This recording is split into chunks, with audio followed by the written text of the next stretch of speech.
Novel یہ دوستی، writer ماہ بنت سجاد، قسط نمبر 9، سیزن 1۔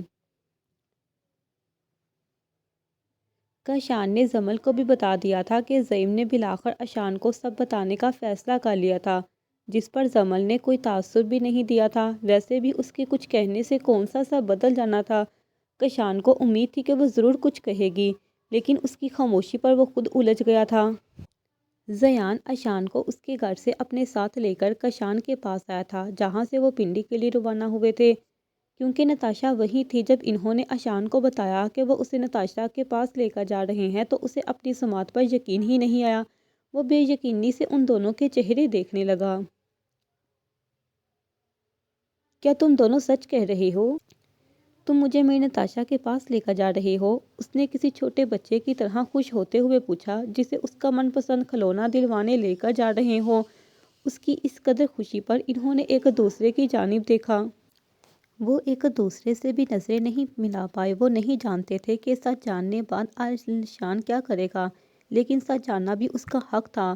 تقریباً آدھے گھنٹے بعد وہ لوگ پنڈی میں داخل ہوئے تو زیان نے گاڑی سیدھی اس قبرستان کی جانب موڑ دی جہاں نتاشا احتشام گہری نیند سو رہی تھی۔ ٹھیک 7 منٹ بعد زیان نے گاڑی قبرستان کے سامنے روکی تو سب سے اشان باہر نکلا۔ اس کے ہر انداز سے بے چینی جھلک رہی تھی۔ کاشان کی ہمت نہیں ہوئی کہ وہ گاڑی سے باہر نکلے، لیکن زیان نے اس کے کندھے پر ہاتھ رکھ کر اسے باہر نکلنے کا اشارہ کیا تو وہ گہری سانس لے کر گاڑی سے اترا۔ کہاں ہے نتاشا؟ ان دونوں کے گاڑی سے اترتے ہی اشان نے اس کی جانب بڑھتے ہوئے بے صبری سے پوچھا تو گاڑی کو لاک کرتے زیان کے ہاتھ ایک پل کے لیے کانپ گئے۔ ان تینوں کو دور سے دو بوڑھی آنکھیں بہت غور سے دیکھ رہی تھی۔ ان آنکھوں میں ہلکی ہلکی نمی بھی تھی۔ وہ وہاں ہے تمہاری نتاشا اور تمہارا بیٹا؟ کاشان نے خود پر ضبط کرتے ہوئے ہاتھ سے اشارہ قبرستان میں موجود قبروں کی طرف کیا اور خود چہرہ موڑ لیا، کیونکہ وہ کاشان کے چہرے پر آتی تکلیف نہیں دیکھنا چاہتا تھا۔ وہ جو بے چین نظروں سے ادھر ادھر دیکھ رہا تھا، کاشان کے ہاتھ کی طرف دیکھتا ہوا چونکا اور اس کے لفظ سے بیٹا سن کر تو اسے اور بھی شدید جھٹکا لگا۔ یہ کیا کہہ رہے ہو؟ میرا بیٹا؟ اس نے کاشان کا کالر پکڑ کر بے یقینی سے اونچی آواز میں پوچھا تو زیان نے آگے بڑھ کر اسے کاشان سے دور کیا۔ ہاں، تمہارا بیٹا اور تمہاری بیوی وہ یہاں رہتے ہیں۔ پچھلے 3 سال سے یہ جگہ ہی ان کا ٹھکانہ ہے۔ اب جاؤ اندر مل لو۔ اب اسے بہت شوق تھا تمہیں جاننے کا۔ نتاشا کہاں؟ تو دیکھو آج ہم نے تمہیں بتا دیا نتاشا کہاں ہے۔ اب جاؤ اس کے پاس۔ زیان اسے کاشان سے دور دھکیلتے ہوئے چلا کر بولا۔ آواز اتنی بلند تھی کہ پورے قبرستان میں گونج اٹھی۔ ویسے بھی مغرب کا وقت تھا، اس جگہ پر رش نہ ہونے کے برابر ہی تھا۔ نہیں، ایسا نہیں ہو سکتا۔ وہ کیسے مر سکتی ہے؟ وہ مجھے چھوڑ کر کیسے جا سکتی ہے؟ اور میرا بیٹا؟ اس نے مجھے کبھی بھی اس کے بارے میں نہیں بتایا۔ تم جھوٹ بول رہے ہو، وہ یہاں نہیں ہے۔ زعیم نے تم سے یہ سب کرنے کا کہا ہے نہ تاکہ مجھے تکلیف دے سکے۔ اشان نے سر نفی میں ہلاتے ہوئے قدم پیچھے کی جانب بڑھاتے ہوئے کہا۔ زیان اور کاشان بے دکھ بھری نظروں سے اسے دیکھا۔ وہ کیا تھا اور اس نے خود کو کیا بنا لیا تھا؟ ہم جھوٹ نہیں بول رہے، وہ سچ میں یہی ہے۔ جاؤ اس کے پاس۔ کاشان نے آگے بڑھ کر اس کے کندھے پر ہاتھ رکھ کر کہا تو اس نے بوڑھی آنکھوں میں نمی لیے اس کو دیکھا اور پھر قدم اندر کی جانب بڑھا دیے۔ اسے ایسا لگ رہا تھا جیسے وہ خود کو دفن کرنے جا رہا ہو۔ دل میں عجیب قسم کی تکلیف ہو رہی تھی۔ وہ دونوں اندر نہیں گئے تھے۔ وہ جانتے تھے کہ وہ خود اس کی قبر ڈھونڈ لے گا۔ سنسان پڑا قبرستان شام کے وقت مزید پراسرار اور وحشت زدہ لگ رہا تھا۔ وہ ابھی قبرستان کے وسط میں ہی پہنچا تھا کہ ایک پتھر کہیں سے سامنے والی قبر کے کتبے پر جا گرا، جو اشان کے دائیں جانب تھی۔ کچھ گرنے کی آواز پر اس نے چہرہ موڑ کر آواز کی سمت دیکھا تو اس کی آنکھیں پتھر کی ہو گئیں۔ بھلے روشنی کم تھی، لیکن اتنی بھی نہیں کہ وہ قبر پر لگے کتبے پر رکھا نام نہ پڑھ سکے۔ کتبے پر لکھا تھا: نتاشا اشان ملک، زوجہ اشان حارث ملک۔ تاریخ پیدائش 10/3/2000، تاریخ وفات 24/5/2026۔ اشان کا دل کیا کہ کاش وہ یہ منظر دیکھنے سے پہلے اندھا ہو جاتا یا اسے موت آ جاتی، لیکن ایسا نہیں ہوا تھا۔ ہمیشہ جو انسان چاہتا ہے وہ ہو جائے، ایسا ممکن نہیں ہے۔ کچھ چیزیں انسان کو برداشت کرنی پڑتی ہیں، ان کا سہنا، ان کا درد انسان کی تقدیر میں لکھا ہوتا ہے۔ اشان کو اپنی بصارت دھندلی ہوتی محسوس ہوئی۔ اس نے قدم اس قبر کی جانب بڑھا دیے۔ اس کے پاس پہنچ کر وہ پنجوں کے بل زمین پر بیٹھ گیا آنسو زالوں کے دار گال پر بہہ رہے تھے۔ اس کے پاس کہنے کے لیے کچھ بھی نہیں بچا تھا۔ وہ جو کب سے سوچتا آیا تھا کہ جب وہ اس سے ملے گا تو یہ کہے گا کہ آج اس کی قبر پر ایسے خاموش بیٹھا تھا جیسے گونگا ہو۔ اس سے تو اس کے سارے الفاظ ہی چھین لیے گئے تھے۔ جانم، اشان نے سسکی کی صورت اسے پکارا لیکن جواب نہیں آیا۔ بھلا مردے بھی کبھی بولا کرتے ہیں۔ جب وہ جی بڑھ کر رو چکا تو اسے یاد آیا باہر کھڑے زیان نے کہا تھا کہ اس کا بیٹا بھی یہیں ہے۔ اس نے گردن بائیں جانب موڑی تو ٹھیک نتاشا کی قبر کے ساتھ ایک چھوٹی سی قبر تھی جس پر نام نہیں لکھا تھا، کچھ بھی نہیں، ہوا نہیں تھا سوائے اس کے کہ مرحوم نتاشا اشان کا بیٹا۔ بس یہ چند لفظ لکھے تھے اس چھوٹی سی قبر کے کتبے پر۔ اشان کو لگا اس کا دل درد سے پھٹ جائے گا۔ اس نے بے ساختہ اپنا ہاتھ دل کے مقام پر رکھا۔ اب کی بار آنکھوں سے لہو ٹپکنے لگا تھا۔ اس کے درد کی شدت ہی اتنی تھی کہ آنسوؤں کے ساتھ خون بھی شامل ہو گیا۔ ابھی وہ وہیں بیٹھا ہوا ہی تھا کہ اسے کسی کے قدموں کی آواز سنائی دی۔ اس نے سر اٹھا کر بائیں جانب دیکھا تو ایک ہیولا سا برگد کے درخت کی اوٹ سے نکل کر دوسری جانب بھاگا تھا۔ اشان نے ہاتھوں سے چہرہ صاف کیا اور اس ہیولے کے پیچھے لپکا، لیکن وہ اس کے پہنچنے سے پہلے ہی قبرستان کے دوسرے دروازے سے باہر جا چکا تھا۔ کچھ سوچ کر اشان نے بھی ایک نظر ان دونوں قبروں پر ڈال کر قدم اس کے پیچھے ہی باہر کی جانب بڑھا دیے۔ وہ جو کوئی بھی تھا اپنے پیچھے کسی کو نہ آتا دیکھ کر اس کے قدموں کی رفتار سست پڑ چکی تھی۔ بات سنو، تم وہاں کیا کر رہے تھے اس وقت؟ اشان نے اندھیرے میں اس کو دیکھتے ہوئے پیچھے سے پکار کر کہا تو وہ جو آہستہ آہستہ آگے قدم بڑھا رہی تھی اس کی آواز پر ایک بار پھر اس کے قدموں کی رفتار میں اضافہ ہو چکا تھا۔ اشان نے بھی اس کے پیچھا کرنا نہیں چھوڑا تھا۔ زیان اور کشان اس کا انتظار کرتے کرتے تھک گئے تو انہوں نے اندر جانے کا فیصلہ کیا، لیکن انہیں وہ کہیں نظر نہ آیا تو زیان کو سخت پریشانی ہوئی، کیونکہ کشان نے اس سے کہا تھا کہ زعیم نے کہا تھا کہ جیسے صحیح سلامت وہ اشان کو اس کے گھر سے لے کر جائیں گے، ٹھیک اسی طرح ہی اسے واپس اس کے گھر چھوڑنا بھی تھا، لیکن اب وہ اشان کو ڈھونڈنے میں ناکام رہے تھے۔ مجھے لگتا ہے وہ اس دوسرے دروازے سے باہر گیا ہے۔ زیان، آؤ اس طرف دیکھتے ہیں۔ جب کشان کی نظر قبرستان کے دوسرے دروازے پر پڑی تو وہ زیان کو دیکھتے ہوئے بولا تو دونوں اس جانب چل دیے۔ کچھ بھی کر کے انہیں اشان کو یہاں سے صحیح سلامت واپس لے کر جانا تھا۔ دوسری جانب وہ بھاگ بھاگ کر تھک گئی تو ایک پل کے قریب پہنچ کر سانس لینے کے لیے رک گئی۔ ٹھیک اسی وقت اشان بھی وہاں پر پہنچا تو وہ سمجھ گئی کہ اب بھاگنا فضول ہے۔ تبھی وہیں پل کے جنگل کے ساتھ ٹیک لگا کر بیٹھ گئی۔ بال ہوا کی وجہ سے اڑ رہے تھے۔ اشان نے غور کیا تو اس کو حیرت کا شدید جھٹکا لگا۔ وہ جو کسی آدمی کا تصور کرتے ہوئے اس کے پیچھے آیا تھا وہ تو ایک لڑکی تھی جو اس کے سامنے ہی بیٹھی تھی۔ رات کے 8 بجتے ہی پل کے اوپر لگی تمام بتیاں روشن ہوئیں تو ایک لمحے کے لیے دونوں کی آنکھیں تیز روشنی کی وجہ سے چندیا گئی۔ جب اشان نے آنکھیں کھولی تو وہ اس کے سامنے کھڑی تلخی سے مسکراتے ہوئے اسے دیکھ رہی تھی۔ تم یہاں کیسے؟ وہ سب تو کہہ رہے تھے کہ تم مر گئی ہو، پھر تم یہاں کیسے؟ اشان نے ہکلاتے ہوئے اپنی بات بہت مشکل سے پوری کی تو اس کی مسکراہٹ اور گہری ہو گئی۔ ہاں، تو تم جس کا ان سے پوچھ رہے تھے وہ تو سچ میں مر گئی ہے۔ آیت نے بغور اس کا جائزہ لیتے ہوئے نہایت نرم اور دھیمے لہجے میں کہا تو اشان نہ سمجھی سے اسے دیکھنے لگا۔ تم نتاشا ہو نا میری جانم، بولو وہی ہو نا تم؟ اشان نے اس کو کندھوں سے پکڑ کر جھنجھوڑتے ہوئے کہا تو ایک بار پھر مسکرا دی۔ بوڑھی آنکھوں کی چمک مزید بڑھ گئی۔ نہیں، میں تمہاری نتاشا نہیں، تمہاری جانم نہیں ہوں، میں آیت ہوں، آیت یزدانی۔ آیت نے اس کے سینے پر اپنے دونوں ہاتھ رکھ کر اسے پیچھے دھکیل کر کہا۔ مسکراہٹ ہنوز برقرار تھی۔ نہیں، تم میری نتاشا ہی ہو، مجھے پتا ہے تم جھوٹ بول رہی ہو، تمہاری ان آنکھوں سے میں نے تمہیں پہچان لیا ہے، تم میری جانم ہی ہو۔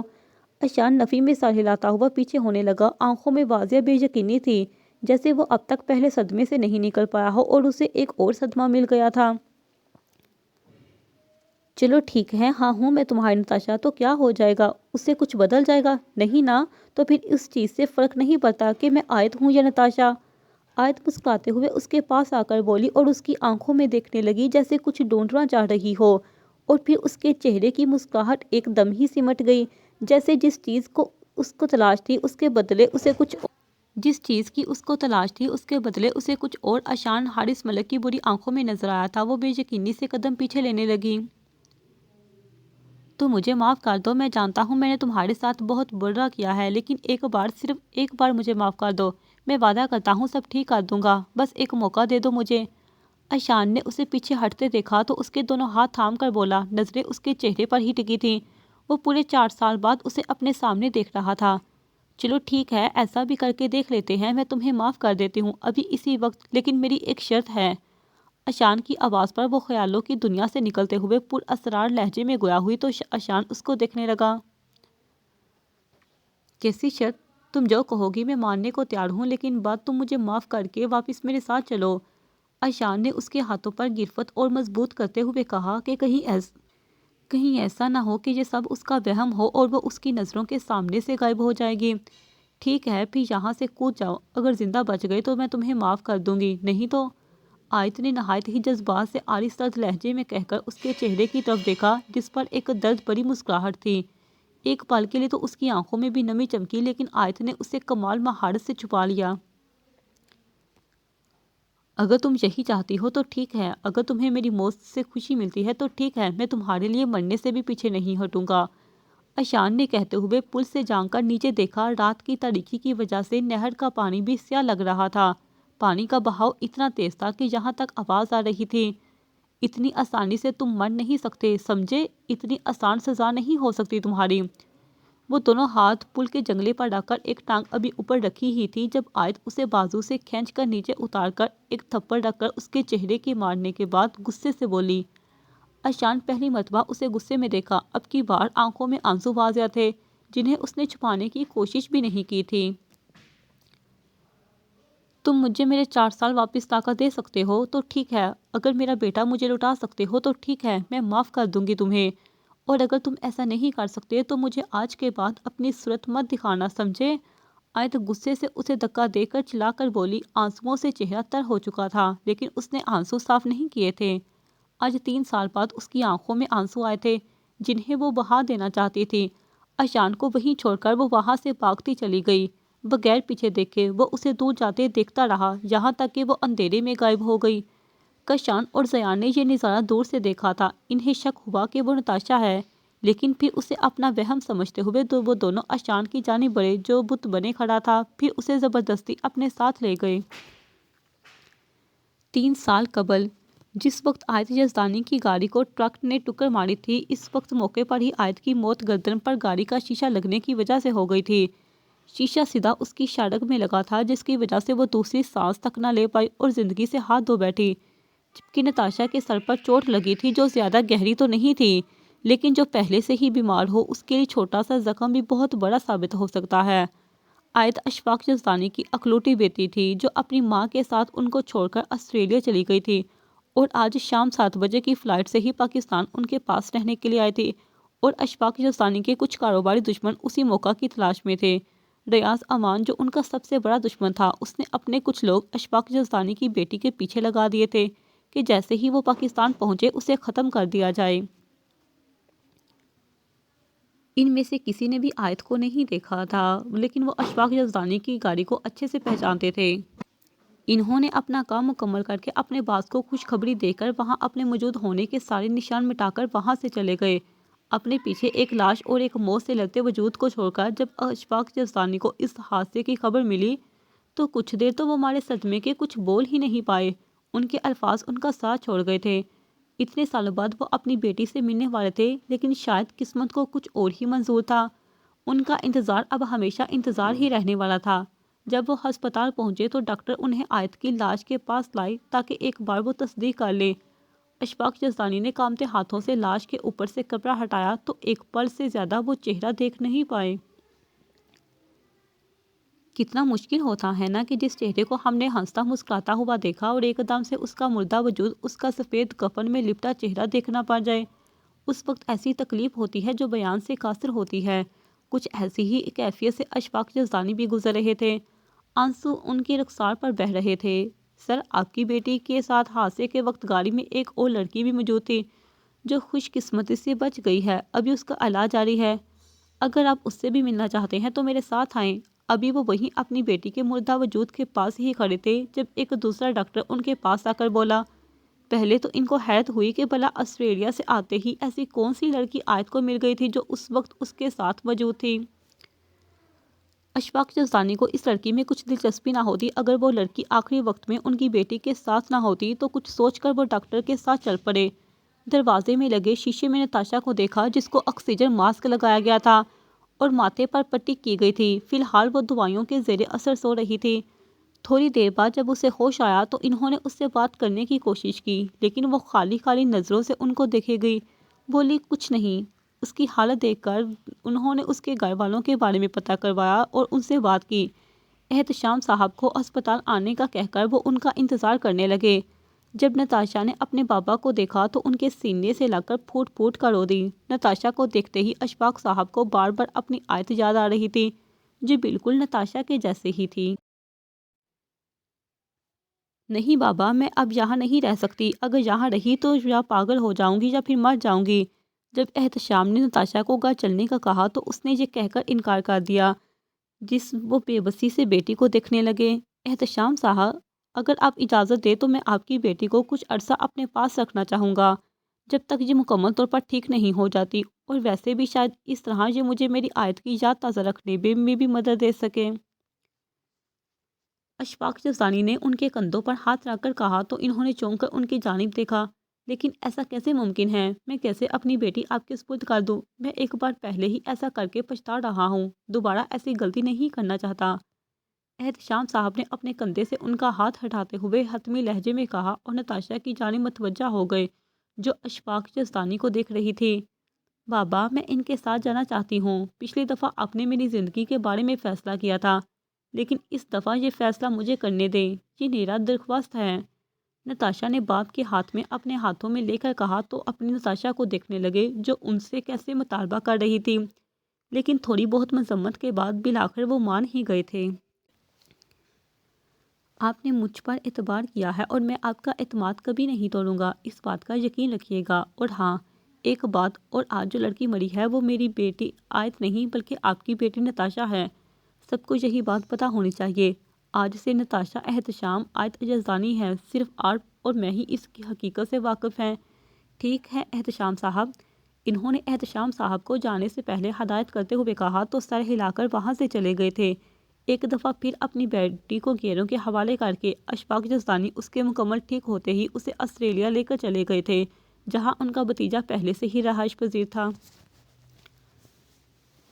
جانے سے پہلے نتاشا ایک بار اپنے بیٹے کی قبر پر ضرور گئی تھی، اور اس قبر کے ساتھ اس نے ایک اور قبر بنوائی تھی، جس میں اس نے نتاشا احتشام کی ساری یادیں، ساری چیزیں، اشان سے جڑی ہر چیز، ہر یاد اس قبر میں دفنا دی تھی، اور قبر پر اپنا ہی نام کی تختی لگوائی گئی تھی، کیونکہ وہ اب نتاشا احتشام نہیں رہی تھی، وہ آیت جزدانی تھی۔ نتاشا تو دنیا والوں کی نظر میں مر چکی تھی اور اسے مردہ ہی رہنا تھا دنیا والوں کے لیے۔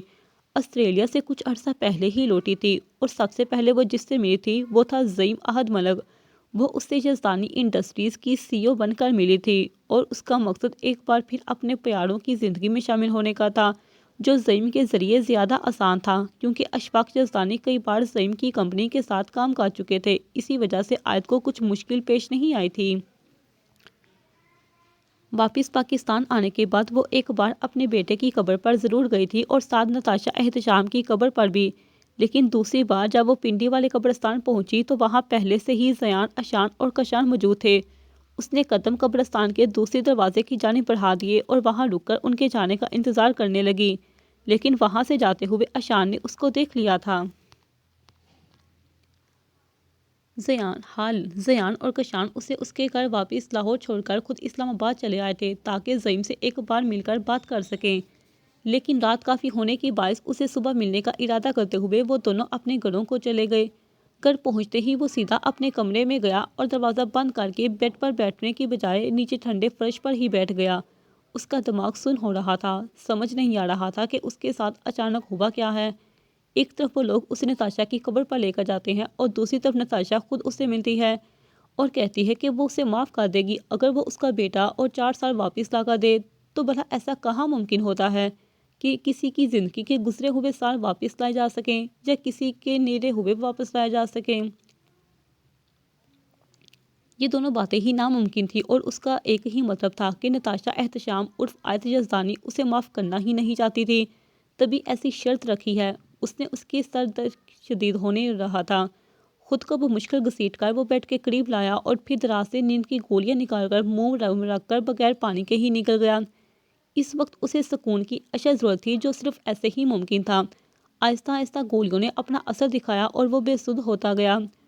صبح ہوتے ہی زیان زعیم کے آفس پہنچا۔ ہمیشہ کی طرح زعیم کے آفس کی تمام لڑکیوں کی نظروں کا مرکز وہ بن چکا تھا، لیکن اس سب کو نظر انداز کرتا وہ سیدھا اس کے آفس کی جانب بڑھ گیا اور دروازہ کھول کر بغیر اجازت کے اندر داخل ہو گیا۔ تمہاری ہمت کیسی ہوئی بغیر اجازت کے میرے آفس میں آنے کی؟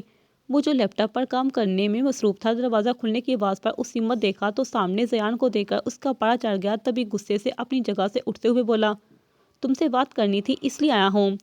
وہ اسے کسی بھی قسم کی طلب کلامی کیے بغیر سکون سے اس کے سامنے رکھی کرسی پر بیٹھتا ہوا بولا، بولو کیا کام پڑ گیا تمہیں مجھ سے؟ ویسے زیان کی موجودگی کو برداشت کرنا اس کے لیے سخت مشکل کام تھا، لیکن پھر بھی وہ ضبط کرتا ہوا واپس اپنی جگہ پر بیٹھتا ہوا بولا، کل اشان کے ساتھ کشان اور میں نے ایک لڑکی کو دیکھا تھا، وہ بالکل نتاشا جیسی تھی، تو بس مجھے لگا شاید تمہیں اس بارے میں کچھ پتا ہو، اس لیے تمہارے پاس آیا ہوں۔ زیان نے کرسی کی پشت سے ٹیک لگا کر سنہری آنکھیں سامنے والے شخص کے چہرے پر مرکوز کی تھی۔ کچھ ایسا ہی حال زعیم کا بھی تھا۔ تمہیں غلط فہمی ہوئی ہوگی، وہ نتاشا کیسے ہو سکتی ہے؟ تم اچھے سے جانتے ہو وہ مر چکی ہے، پھر اس قسم کی فضول بات کرنے کا مقصد؟ زعیم نے لیپ ٹاپ پر نظریں مرکوز کرتے ہوئے کہا، حالانکہ وہ جانتا تھا کہ زیان نے آیت کو دیکھا ہوگا، جیسے اسے بھی پہلی دفعہ آیت کو دیکھ کر یہی لگا تھا کہ وہ نتاشا ہے۔ یہ بات اس نے جان بوجھ کر اس سے چھپا لی، نہیں تو وہ جانتا تھا کہ ایس پی کے اندر اس کا تفتیشی کیڑا جاگ جائے گا اور وہ فی الحال اس کے سوالات کے جواب نہیں دینا چاہتا تھا۔ ویسے مجھے یقین تو نہیں آ رہا کہ تم اس بارے میں لا علم ہو، لیکن پھر بھی تمہاری بات مان لیتا ہوں۔ زیان نے آنکھیں چھوٹی کر کے اسے مشکوک نظروں سے دیکھتے ہوئے کہا تو زعیم کی تیوری چڑھ گئی۔ ہاں تو نہ کرو یقین، میں کون سی تمہاری منتیں کر رہا ہوں کہ برائے مہربانی ایس پی صاحب میری بات کا یقین کر لیں۔ زعیم نے ایسے کہا تھا جسے دیکھ کر بے ساختہ زیان کا قہقہ بلند ہوا، جس سے زعیم کو مزید تپ چڑھی۔ ہاں ہاں ہاں، ویسے زعیم تم بھی کمال کی اداکاری کرتے ہو، میری مانو یہ بزنس چھوڑ دو اور ڈرامہ انڈسٹری جوائن کر لو، قسم سے بہت ترقی کرو گے۔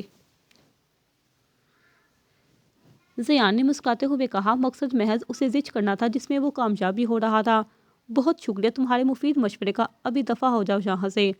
زعیم نے غصے سے کہتے ہوئے ہاتھ کے اشارے سے دروازے کی جانب کرتے ہوئے کہا تو مسکراتا ہوا اٹھا اور 2 انگلیاں ماتھے تک لے جا کر اسلام کرتا وہاں سے چلا گیا۔ پیچھے زعیم نے غصے سے فون اٹھا کر اپنے پی اے کی کلاس لی۔ اس نے کتنی دفعہ منع کیا ہے کہ یہ شخص اس کے آفس میں نہ آئے، لیکن ہر دفعہ وہ اس کے سر پر آ کھڑا ہو جاتا تھا۔ وہ آج پورے 4 سال بعد حویلی آیا تھا۔ گاؤں تو وہ پچھلے سال اپنے بڑے بھائی عفان کے جنازے میں شرکت کرنے کے لیے آیا تھا، لیکن وہیں سے واپس چلا گیا تھا۔ اس کے بھائی کو آغا ملک کی سیاسی دشمنی کی وجہ سے قتل کر دیا گیا تھا، اسی وجہ سے اسے امریکہ سے بھی واپس آنا پڑا تھا، ورنہ وہی کبھی بھی مڑ کر پاکستان نہیں آنا چاہتا تھا۔ لیکن انسان کچھ اور چاہتا ہے اور قسمت کو کچھ اور منظور ہوتا ہے، اور قسمت میں اشان حارث ملک کا پاکستان واپس آنا لکھا تھا، سو وہ آ ہی گیا تھا۔ لیکن حویلی میں اس نے قدم آج 4 سال بعد رکھا تھا، وہ کسی کو بھی بتائے بغیر آیا تھا۔ اسے دیکھتے ہی حویلی کے ملازموں میں دوڑ لگ گئی، کوئی ماں جان کو بتانے بھاگا تو کوئی آغا ملک کو بتانے ڈیرے کی طرف گیا۔ وہ سب کو نظر انداز کرتا سیدھا اندر ماں جان کے کمرے میں چلا گیا۔ وہ جو ہاتھ میں تسبیح پکڑے ذکر میں مصروف تھی، اپنے لکھتے جگر کو اتنے سالوں بعد سامنے دیکھ کر اپنی جگہ سے اٹھی۔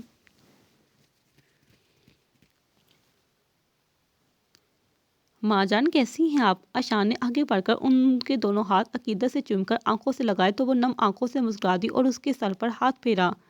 آخر تمہیں ماں کی یاد آ ہی گئی، ابھی بھی کیوں آئے ہو؟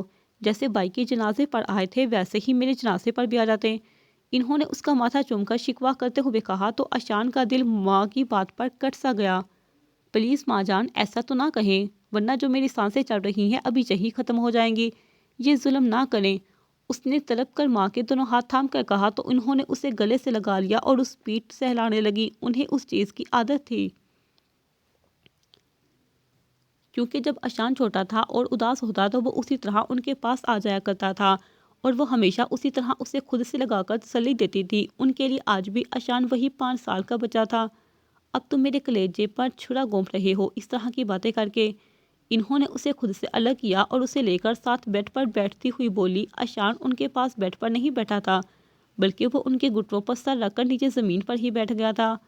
آپ کے شوہر کہاں ہیں؟ نظر نہیں آ رہے؟ اشان نے آنکھیں بند کرتے ہوئے پوچھا، تاکہ اگر وہ گھر میں ہو تو پہلے سے ان کے تیکھے الفاظ اور طنز سننے کے لیے خود کو تیار کر لے۔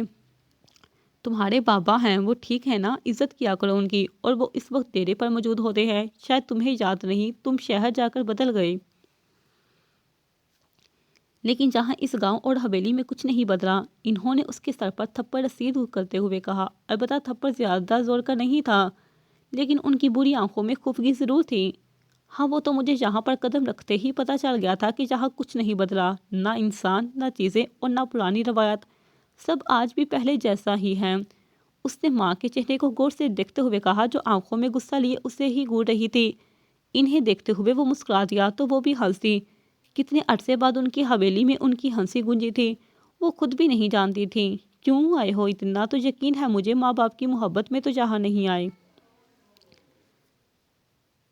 دروازے سے داخل ہوتے آغا ملک نے اپنے مخصوص روبدار لہجے میں کہا تو وہ ماں بیٹا ان کی جانب متوجہ ہوئے، جو اب سنگار میز پر اپنی گڑی اتار کر رکھ رہے تھے۔ اشان نے غور کیا تو اسے یاد آیا کہ وہ گڑی آغا جان کے پاس وہ شروع سے دیکھتا آیا ہے، اور آج بھی وہ ویسے ہی موجود تھی۔ ان کے پاس جس جگہ ایک گھڑی تک نہ بدلی جائے، وہاں باقی چیزیں بدلنا تو دور کی بات، سوچنا بھی ناممکن ہے۔ تم سے کچھ پوچھا ہے میں نے؟ کیا کرنے آئے ہو یہاں اب؟ ایک بار پھر آغا ملک نے اونچی آواز میں اسے مخاطب کیا تو وہ ماں کے پاس سے اٹھ کر ان کے سامنے جا کھڑا ہوا، جو پشت پر دونوں ہاتھ باندھ کر اسے دیکھ رہے تھے۔ یہ میرا گھر ہے، کیا میں یہاں نہیں آ سکتا؟ اشان نے باپ کی نظروں میں دیکھتے ہوئے پوچھا تو وہ طنزیہ ہنس دیے۔ نہیں بیٹا، یہ تمہارا گھر کیا، یہ تو گھر ہے ہی نہیں، یہ تو پتھروں اور اینٹوں سے بنا ایک مکان ہے، یہ گھر تو نہیں ہے۔ آغا جان نے اس کے الفاظ اسے ہی لوٹاتے ہوئے سنجیدہ مگر سرد لہجے میں کہا، اور صوفے پر بیٹھ گیا۔ نظریں ابھی بھی سامنے کھڑے اپنے بیٹے پر جمی تھیں۔ وہ میں نتاشا کے ساتھ رہنا چاہتا ہوں، میں جانتا ہوں میں نے اسے چھوڑ کر غلطی کی تھی، لیکن مجھے اس کا احساس جلد ہی ہو گیا تھا، لیکن پھر وہ کھو گئی، وہ مجھے کہیں نہیں ملی۔ میں نے اسے 3 سال ڈھونڈا اور وہ مجھے کل مل گئی، لیکن وہ بدل گئی ہے آغا جان، وہ بدل گئی ہے، میرے دھوکے نے اسے مکمل طور پر بدل دیا ہے۔ اشان نے ہارے تھکے ہوئے لہجے میں کہا، آواز ایسی تھی جیسے صدیوں کی مسافت طے کر کے آیا کوئی مسافر ہو، جس کی منزل ابھی بھی صدیوں دور ہو۔ ماں جان کی آنکھوں میں آنسو بڑھ آئے بیٹے کی حالت دیکھ کر، لیکن آغا جان پر کسی چیز کا کچھ بھی اثر نہیں ہوا، وہ ایسے ہی بیٹھے رہے۔ تو تم ہم سے کیا چاہتے ہو؟ ایک دفعہ پہلے بھی تمہارے کہنے پر ہم اس لڑکی کے گھر تمہارا رشتہ لے کر گئے تھے، اور تمہاری ماں جان نے بڑے مان سے کہا تھا ان کو کہ تم ان کی بیٹی کو خوش رکھو گے، اور تم نے کیا کیا؟ مجھے بتانے کی ضرورت ہے؟ تم اس لڑکی 4 مہینے بعد چھوڑ کر اچانک چلے گئے، اور اب تم چاہتے ہو وہ لڑکی تمہیں ہنسی خوشی دوبارہ اپنی زندگی میں آنے دے۔ آغا جان نے بغیر کسی رعایت کے اسے حقیقت کا چہرہ دکھایا تو وہ ایک سرد آہ بھر کر رہ گیا، کیونکہ جو بھی وہ کہہ رہے تھے ایک ایک لفظ سچ تھا، لیکن کڑوا سچ جو ہر کوئی نہیں سن سکتا تھا، اور اشان کے لیے بھی سننے میں مشکل ہو رہا تھا۔ میں آپ لوگوں سے کچھ نہیں چاہتا، بس ویسے ہی ملنے چلا آیا تھا۔ میں نے اس سے معافی مانگی ہے، لیکن اس نے معاف کرنے کے لیے بھی ایک شرط رکھی ہے، جو ناممکن ہے، میں چاہ کر بھی پورا نہیں کر سکتا۔ میں بے بس ہوں، شاید میں مر جاؤں، اس لیے بس آخری دفعہ آپ سب سے ملنے آیا تھا۔ اشان نے ایک بار پھر قسمت سے ہارے ہوئے شخص کی طرح شکستہ لہجے میں کہا، اور قدم دروازے کی جانب بڑھا دیے۔ کیا شرط رکھی ہے اس لڑکی نے؟ آغا جان نے بیٹے کی حالت دیکھ کر بے چین ہوتے ہوئے پوچھا۔ البتہ ماں جان مسلسل خاموش آنسو بہانے جا رہی تھی، ان کا بیٹا انہیں اپنے لفظوں سے مار رہا تھا۔ ایسی شرط رکھی ہے جو آپ کیا کوئی بھی پورا نہیں کر سکتا۔ اس نے مجھ سے کہا کہ میں اگر اس کو اس کے گزرے 4 سال واپس لا کر دے سکتا ہوں، اسے اس کا بیٹا واپس لا کر دے سکتا ہوں، تو وہ مجھے معاف کر دے گی۔ آغا جان کے پوچھنے پر وہ واپس ان کے سامنے آ کر بولا، البتہ بیٹے کی بات کرتے ہوئے اس کی زبان نے اس کا ساتھ چھوڑ دیا تھا، تب بھی جملہ مکمل کرنے میں دقت ہوئی تھی اسے، لیکن آغا جان تو بس ایک بات ہی سن سکے تھے کہ وہ لڑکی ان کے بیٹے کو معاف کر دے گی اگر اس کا بچہ اسے واپس مل جائے۔ تو وہ کچھ کہے بغیر وہاں سے اٹھ کر چلے گئے۔ تو اشان نے ویران آنکھوں سے ایک نظر اپنی ماں کو دیکھا، جو کب سے روئی جا رہی تھی۔ وہ قدم قدم اٹھاتا ان کے پاس گیا اور انہیں گلے سے لگا لیا، تو وہ ضبط نہ رکھتے ہوئے پھوٹ پھوٹ کر رو دی۔ مجھے معاف کر دے ماں جان، میں جانتا ہوں میری باتوں سے آپ کو تکلیف ہوئی ہے، لیکن میں کیا کروں، میں بے بس ہوں، میری تو پوری زندگی تکلیف بن چکی ہے، آپ بتائیں میں کیا کروں؟ اس نے ماں کے کندھے پر سر رکھ کر آنسوؤں سے بھیگی آواز میں ان سے پوچھا، تو وہ اور شدت سے رونے لگی۔ ابھی وہ ماں بیٹا رونے میں مشغول ہی تھے جب آغا جان ایک 3 سال کے بچے کو اپنے ساتھ لے کر کمرے میں داخل ہوئے۔ دروازے کی آواز پر اشان نے ماں سے الگ ہو کر آنکھیں صاف کرتے ہوئے اس جانب دیکھا۔